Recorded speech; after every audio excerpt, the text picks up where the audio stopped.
The Shadow of Absolute Evil. The Shadow of Absolute Evil had crossed the sea and now sought the chosen target, a dark elf named Talia.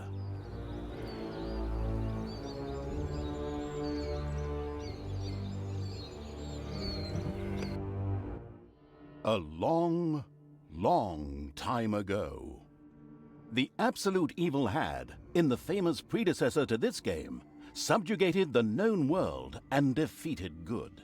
Now, in a world full of blackness and despair, it spent its days sipping cocktails from the skulls of its enemies and forging new plans over a grilled unicorn kebab.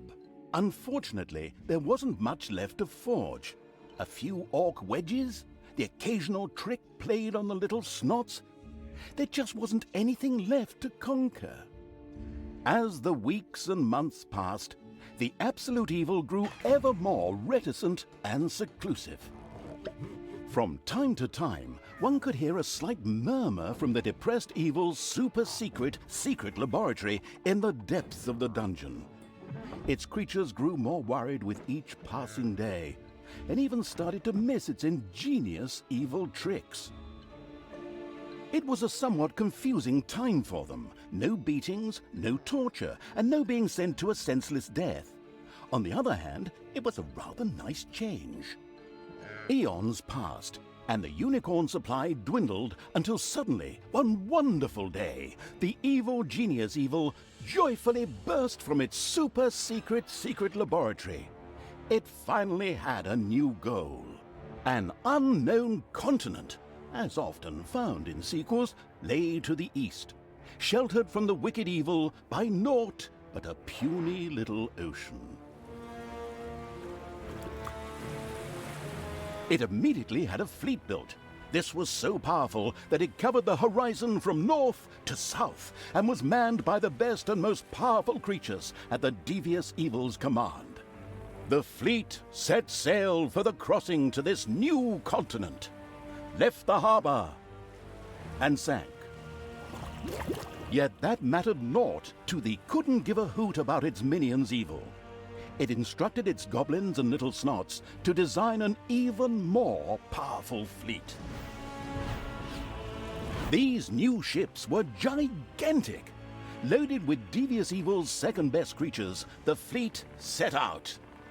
And that sank as well.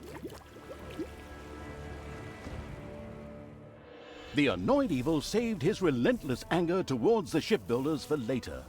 Obviously, it would have to take care of the matter itself. With a sigh, it cast a spell and created a shadow of itself, a creature of absolute darkness and evilness. This shadow flew across the water towards the east. There, it would find a vessel, a corruptible being that would subjugate this land in the name of evil, and the shadow had the perfect target in mind.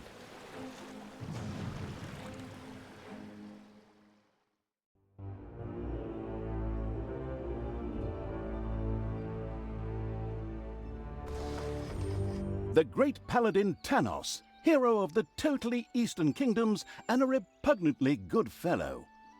He was visiting the fatiguing library in Tristram with his comrades to see his foster daughter Talia.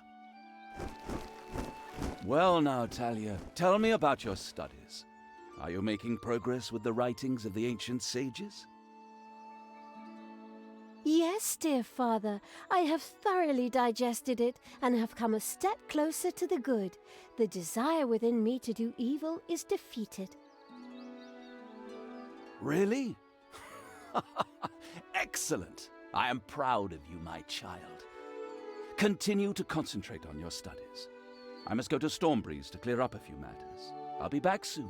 In the meantime, my loyal friend Grimly will protect the country. Should anything trouble you, you can turn to him. Isn't that right, Grimly? Aye, of course, Tanos. I'll keep an eye on the damned elf. Your daughter. You can count on me. Then I'll see you soon, my friends. May the goddess watch over you, and the light burn eternally. Bon voyage, dear father.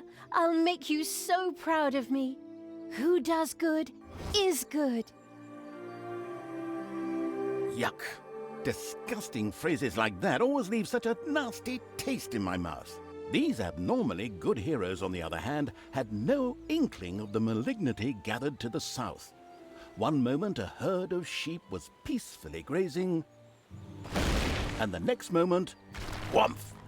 With a fulminant explosive effect that ate up half our special effects budget, the Shadow entered the world. His target, a dark elf caught between good and evil, was very close. As the shadow of the unspeakably evil moved through the world, all around it died. Plants withered. Animals perished. Sort of like a picnic with my family.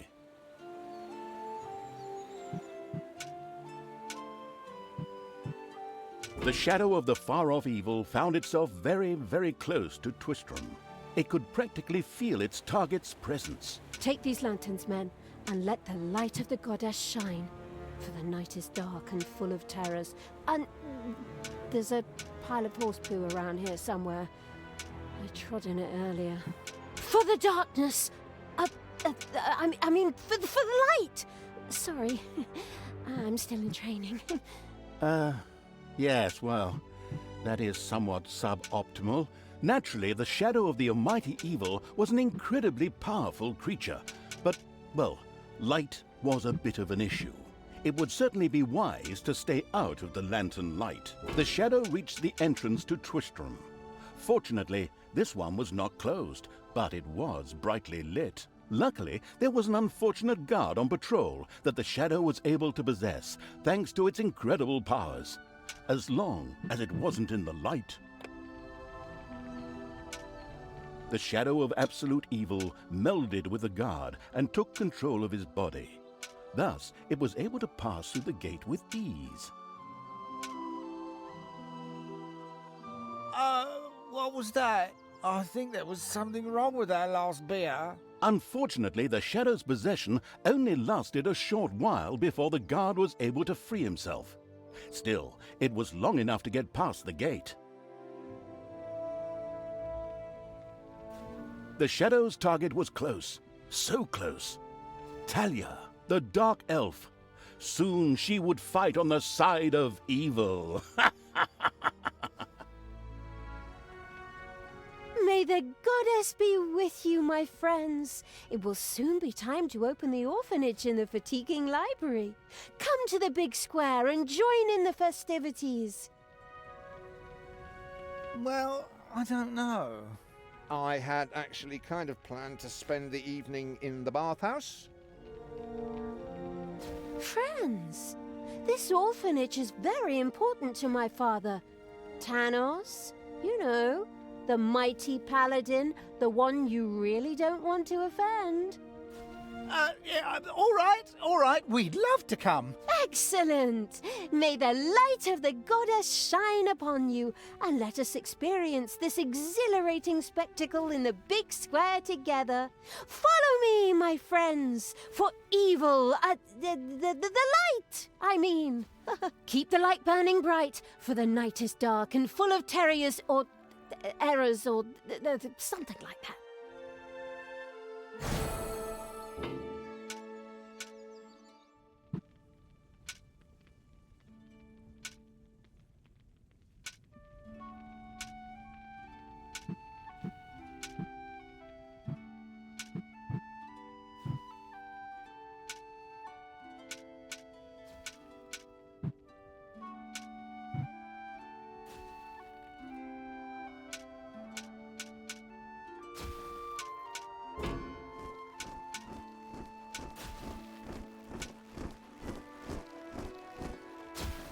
Stop holding the lantern in my face.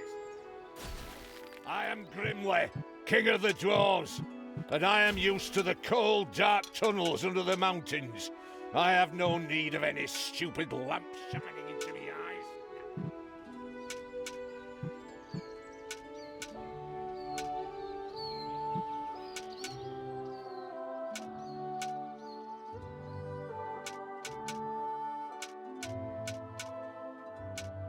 In the distance, one could hear the unbearably good bells of a church. They must be marking the opening of the orphanage in the fatiguing library. Heroes, with lanterns, began to stream in that direction. The crossing on a red signal evil shadow swore, or would have if it had a mouth, and tried to avoid the lanterns as much as possible.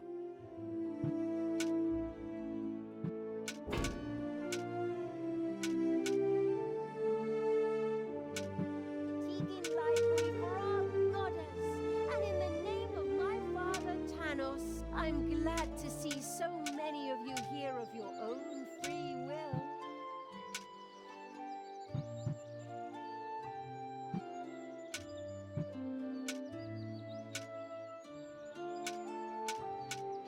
Finally, the time had come, and the shadow of the passes in the slow lane. My dear father would be very proud were he with us today.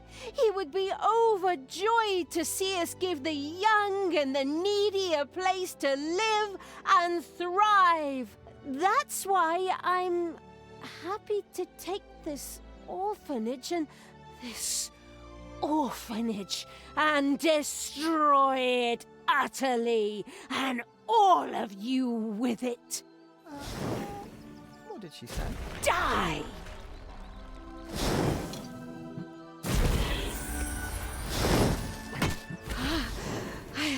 I feel the power within me. Oh, it's over 9,000! Unimagined powers surfaced in Talia, the black magic of the Dark Elves. She immediately began to unleash these powers of chaos upon the world. The Dark Elf raged through Twistrum's inexperienced guards. She thereby built up a tremendous inner energy, which she released into the world as a focus beam, while screaming, Kamehameha! Meanwhile, in the fatiguing library, they waited eagerly with coffee and cake for Talia to show up and open the new orphanage. The energy beam hit the cake with a resounding zap and reduced it to ashes. Oh yes, and the rest of the building and everyone inside it as well. The narcissistic evil patted itself on the shoulder for this.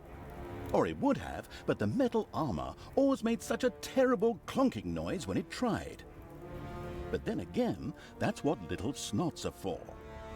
Obviously, the Dispatch Shadow had found a perfect vessel in the Dark Elf. Talia had already earned the title of Employee of the Month, with the utter destruction of the fatiguing library, as well as half of Twistrum.